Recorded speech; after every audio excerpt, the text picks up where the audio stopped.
Saudações, investidores. Bitcoin agora vai estar a $30.300. Bitcoin que continua bem indeciso. A gente não está conseguindo romper as máximas do ano, ao mesmo tempo que luta para se manter acima dos 30k. Hoje, meu principal objetivo vai ser tentar entender se a gente tem força para fazer esse rompimento e continuar indo para novos patamares, ou se está parecendo que vai vir um dump por aí. Vamos discutir no vídeo de hoje. Bem-vindos a Investidor Moderno.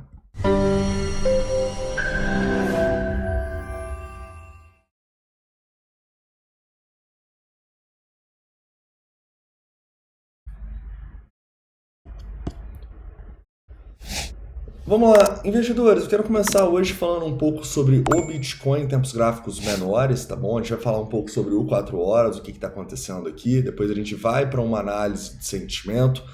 Vamos falar um pouco também sobre o S&P 500, vamos falar sobre a perspectiva da taxa de juros, vou falar um pouco sobre o Crypto Fear and Greed, que faz um tempo que eu não utilizo aqui, e vamos atualizar também os nossos indicadores aqui, tá? E onde as instituições estão no momento. Mas antes de começar, não esqueça aí de deixar o like, se inscrever caso não seja inscrito, mandar todas as dúvidas, críticas e sugestões nos comentários. Eu queria avisar para vocês que eu estarei continuando respondendo perguntas aqui no meu Instagram hoje, tá bom? Então, se você vir aqui nos stories e fazer a sua pergunta, que a gente vai continuar trocando uma ideia hoje, beleza? Vamos lá, investidores, vamos começar aqui então falando um pouco sobre o que está acontecendo no Bitcoin no 4 horas, tá? E para mim, no 4 horas, a situação é muito clara. A gente está no padrão de continuação da alta, tá? Esse aqui pode ser uma bandeira ou uma bullish falling wedge, não importa. O que importa é que a maior probabilidade disso aqui é um rompimento para cima. E qual é essa zona que a gente precisa romper? Eu acho que fica bem claro aqui que é justamente esses antigos topinhos dos $30.800, beleza? A gente faz tempo que não fecha candles acima dessa região, só fechou um candle no 4 horas acima dali. Se passar daqui, cara, essa continuação da alta, novas máximas chegando, beleza? Assim como, nesse momento, eu enxergo um suporte entre os fundos que a gente deixou. A gente foi até abaixo dos $30 mil por alguns minutos ontem, mas já voltou, né? Então, tipo assim, entre os 29.900 e 29.500 é uma zona de suporte, caras. Se a gente perder esses 29.500 com volume e tal, caras, começa, tipo assim, pô, essa baixa pode demorar por mais tempo, mas ao mesmo tempo, ao meu ver, a gente vai ter oportunidades de compra, tá bom? Então eu fico de olho sim para compras em armadilhas além dos 29.500, além dos 29 melhor ainda, tá bom? Então eu vejo que a gente nesse momento tem uma perspectiva muito positiva para o Bitcoin, mesmo que a gente compra para baixo, e entendendo que não vai ser tarefa fácil romper os 29.500, tá bom? O preço, ele tá forte. Se a gente passar desses 30.800, a gente pode rapidamente ir retomar a alta. Uma coisa que pode impactar a gente aqui é o S&P 500. Né? O S&P 500 está com um gráfico até semelhante aqui na última semana, um padrão de continuação da alta aqui, seja uma bandeira, seja uma bullish falling wedge, não importa. A gente também precisa passar essa região dos 4.390 pontos, ok? Passou daqui, continuação da tendência de alta no S&P, prováveis novas máximas. Algo semelhante ao que a gente tem aqui na Nasdaq. Né? Então, mesma coisa, ó, padrão de continuação também. Nesse momento aqui, passar dessa região ó, dos 15 mil pontos já seria muito bom. Né? Vai dar mais conservador os 15, 100. Tá? Então, eu não acho que a alta nos mercados terminou por um motivo bem simples. Tá? Primeiro, a gente ainda tem essa narrativa de recessão muito clara. Sim, as pessoas estão tentando adivinhar uma recessão que pode nem vir.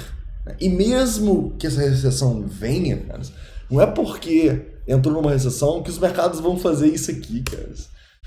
Então, a gente estava com uma chance de recessão muito maior quando a gente estava aqui embaixo e a turma falava a mesma coisa. Agora que a Nasdaq subiu, cara, incríveis, mais de 50%. Nós vamos pegar aqui, ó, tá subindo 43%. Esse foi o fundo mesmo? Então não foi com 50%, foi quase 50%, né? Foi 46% de alta no ano.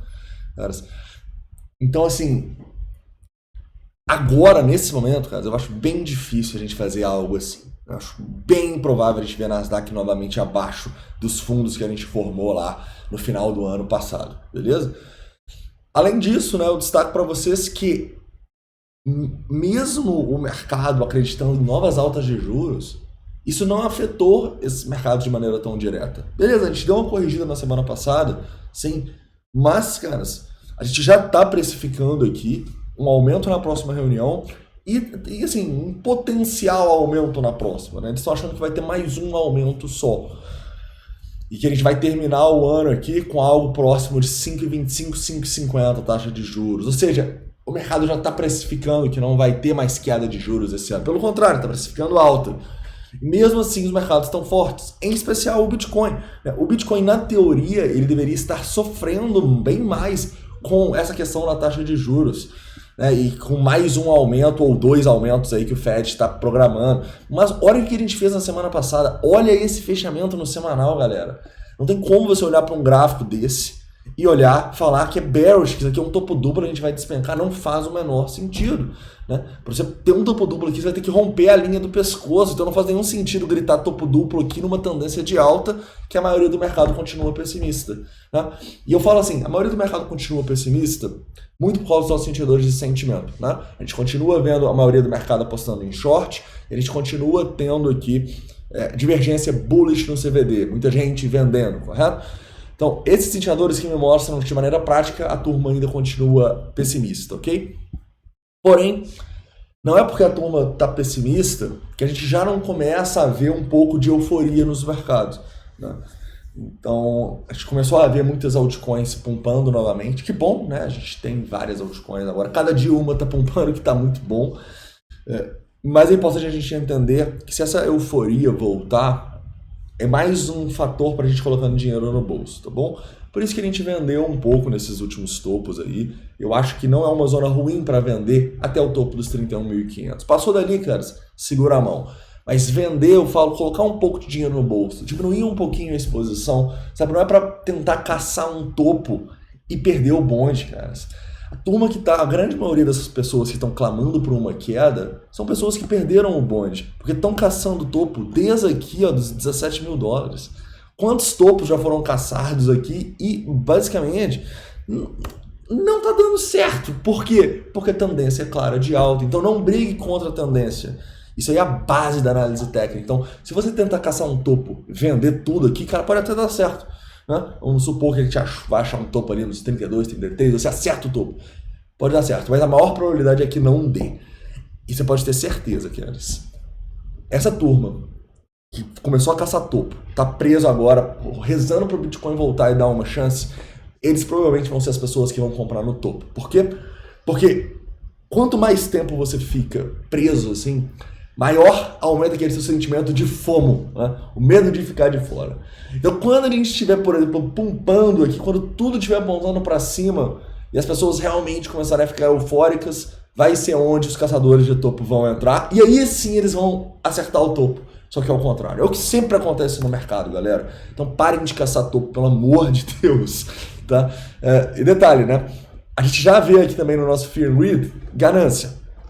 É uma ganância gigante? Não. É uma ganância, né? A gente ainda não está na extrema ganância. Quando a gente pega aqui, por exemplo, na máxima, cara, não é um fator que me preocupa tanto, sabe? Porque a gente está numa tendência de alta nesse momento.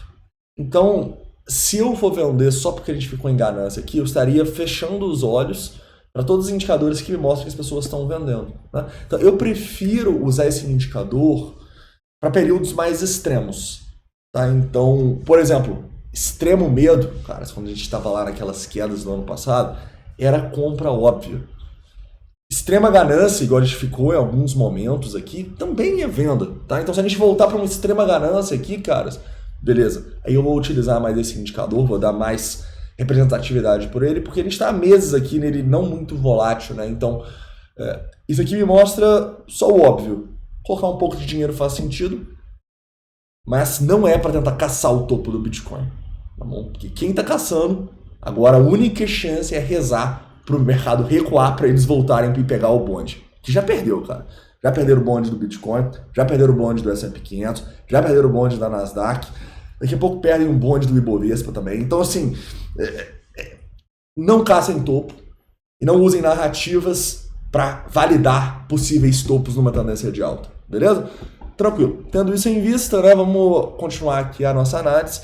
Na análise de sentimento, caras, eu vejo a situação, assim, positiva ainda.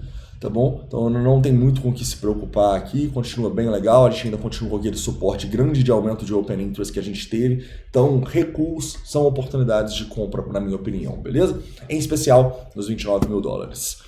Para finalizar, falando um pouco sobre o order book, cara, o book tá bem fraquinho esses últimos tempos, né? Então assim, deixa eu colocar aqui, ó. Tá, então, nesse momento, ó, tem bem mais ordem abaixo, cara. Então, assim, eu torço por uma correção, porque claramente vai ser uma compra, tá? Se eu não tivesse exposto no Bitcoin, eu já cogitaria ali nos 30 mil, mas como eu estou, para mim, nos 29.500 vai ser a minha oportunidade para compra entre os 29.500 e 29. Ok? Seria um trade a favor da tendência de alta do Bitcoin. Mas, cara, em 30 mil dólares já tem ordem de compra aqui. Já a venda, cara, não tem nada. Tem um pouquinho ali no topo dos 31.500. Então, parece uma situação bem positiva para o Bitcoin, uma situação bem confortável, assim. Se a gente tiver um recuo, é oportunidade de compra.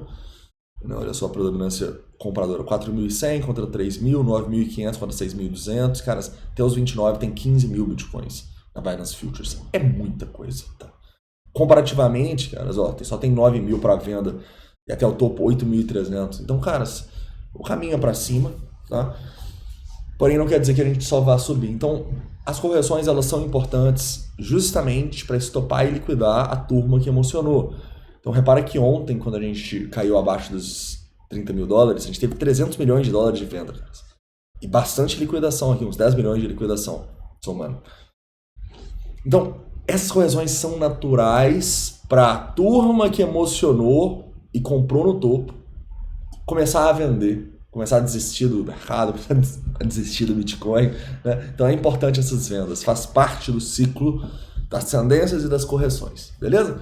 Então é isso, tá? Espero que vocês tenham gostado do vídeo, não esquece de deixar o like, se inscrever caso não seja inscrito. Me segue aqui no Instagram, cara, eu sempre tô tentando postar conteúdo novo para vocês e vou responder as perguntas nos stories hoje. Forte abraço e a gente se vê.